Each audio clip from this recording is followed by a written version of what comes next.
Bismillahirrahmanirrahim. Assalamualaikum warahmatullahi wabarakatuh. Kembali bertemu dengan saya Lestari Rahayu pada mata kuliah akuntansi dengan materi buku besar dan neraca saldo. Buku besar yang digunakan untuk peringkasan transaksi keuangan sesuai dengan akun-akun masing-masing. Pencatatan ini didapatkan dari transaksi yang ada di buku jurnal. Contoh pada kasus di bawah ini yaitu diketahui PT Rahmat memiliki saldo awal pada tanggal 31 Desember 2020 sebagai berikut. Nama akunnya ada kas, piutang, perlengkapan kantor, dan utang di bank, serta modal Rahmat. Jadi ada kas 2 juta, piutang 1.500.000, perlengkapan kantor 1 juta, utang di bank 1.600.000, modal Rahmat 2.900.000. Nah, adapun transaksi yang terjadi pada tahun 2021 setelah dilakukan penjurnalan sebagai berikut. Jadi pada tanggal 2 Januari itu perusahaan melunasi utang yang ada di bank sebesar 1 juta sehingga utang banknya berkurang, masuk debit 1 juta rupiah, kemudian kasnya berkurang karena untuk melunasi utang yang ada di bank 1 juta rupiah. Kemudian pada tanggal 3 Januari ada pelunasan dari pelanggan yaitu piutang sebesar 500.000 sehingga kasnya bertambah dari pelunasan piutang 500.000, kemudian piutangnya berkurang, masuk kredit 500.000. Kemudian pada tanggal 5 Januari perusahaan membeli perlengkapan kantor secara tunai sehingga ada perlengkapan kantor bertambah, masuk debit 300.000, kasnya berkurang untuk pembelian perlengkapan kantor 300.000. Kemudian tanggal 6 ada penarikan modal dari Tuan Rahmat sebesar 800.000 sehingga modalnya berkurang 800.000, kasnya juga berkurang 800.000.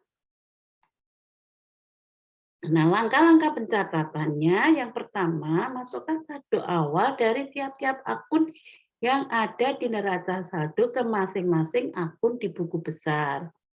Caranya, tentukan saldo normal dulu setiap akun. Ingat, kembali hukum persamaan akuntansi, yaitu aktiva sama dengan utang plus modal, atau aktiva sama dengan pasiva, di mana pasiva itu adalah utang dan modal. Jika akun aktiva, maka saldo normalnya berada di debit. Sebaliknya, jika akunnya bagian dari pasiva, utang dan modal, maka saldo normalnya berada di kredit. Kemudian, masukkan nilai nominal rupiah yang ada di neraca saldo awal. Tadi yang pada di akhir Desember tahun 2020. Kemudian yang kedua, melakukan pencatatan atau posting dari buku jurnal ke buku besar. Caranya, pertama, klasifikasikan setiap transaksi yang memiliki satu akun yang sama. Misalnya kas, jadikan satu kas-kas semua. Utang, jadikan satu utang-utang semua. Piutang, jadikan satu. Kemudian yang kedua, perhatikan transaksi tersebut. Jika di buku jurnal ditemukan bahwa kas ada di kolom kredit, maka saat melakukan pencatatan ke buku besar kas juga harus dimasukkan dalam kolom kredit. Jika penentuan debit dan kredit sudah dilakukan, selanjutnya masukkan nominal rupiah yang ada pada jurnal transaksi. Ini utang bank. Tadi ya, tanggal 2 itu ada utang bank, kas. Nah, kita lihat posisi mana yang pasiva, mana yang aktiva. Oh, kas adalah ada di posisi aktiva. Kemudian apalagi yang di posisi aktiva? Oh, ada piutang. Kemudian ada lagi perlengkapan kantor. Nah, kemudian mana yang posisi pasiva? Utang bank masuk dalam posisi pasiva. Kemudian modal Rahmat juga masuk dalam posisi pasiva. Nah, setelah itu kita masukkan dalam tadi buku besar masing-masing punya sendiri ya dalam akun satu persatu. Yang pertama adalah kas, ya tadi dalam saldo awal itu 2 juta, kemudian dia melunasi, perusahaan Rahmat melunasi utang di bank 1 juta, sehingga kasnya berkurang karena untuk melunasi 1 juta di bank, sehingga saldonya menjadi tinggal 1 juta. Nah, pada tanggal 3 itu ada pelunasan piutang, sehingga ada tambahan uang 500.000, sehingga saldo awalnya menjadi saldo tanggal 3 Januari menjadi 1.500.000. Pada tanggal 5 beli perlengkapan secara tunai sehingga kasnya berkurang 300.000, sehingga saldonya tanggal 5 menjadi 1.200.000.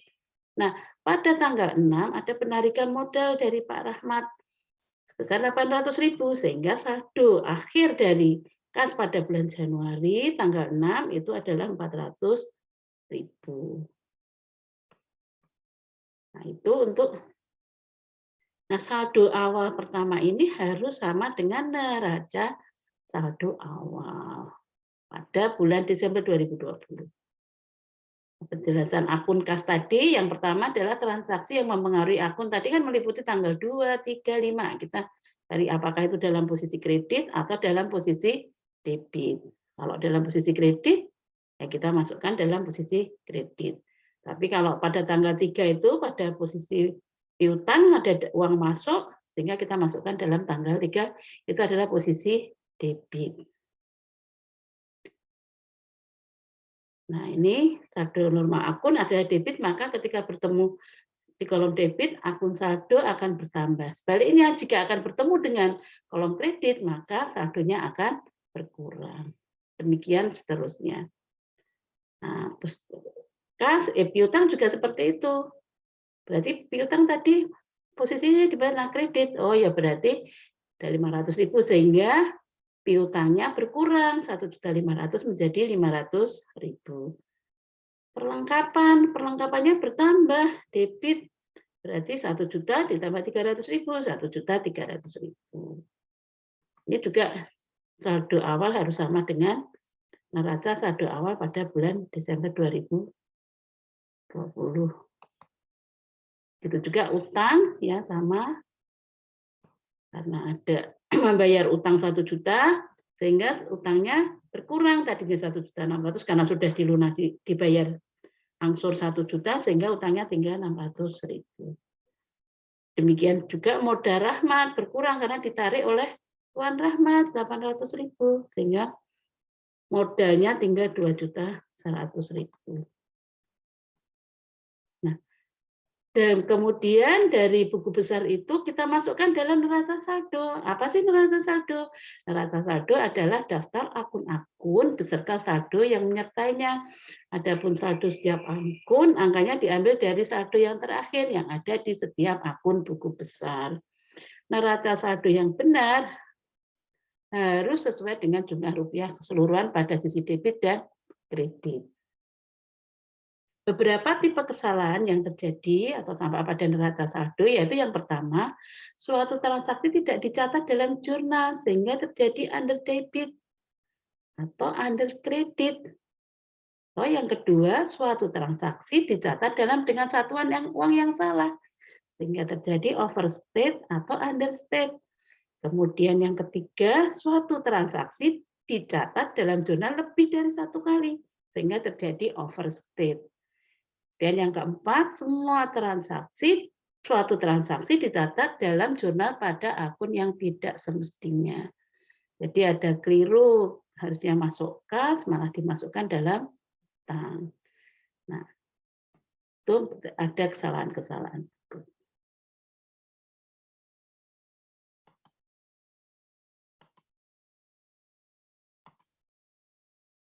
Nah, ini dari tadi yang sudah dihitung, oh kasnya 400.000, piutang 500.000, perlengkapan kantor 1.300.000, utang bank 600, modal Rahmat 2.100.000. Nah, nilai yang masuk dalam neraca saldo adalah saldo akhir yang ada di buku besar.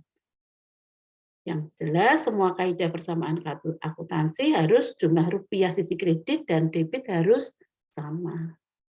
Demikian penjelasan kami mengenai buku besar dan neraca saldo. Terima kasih atas perhatian kalian.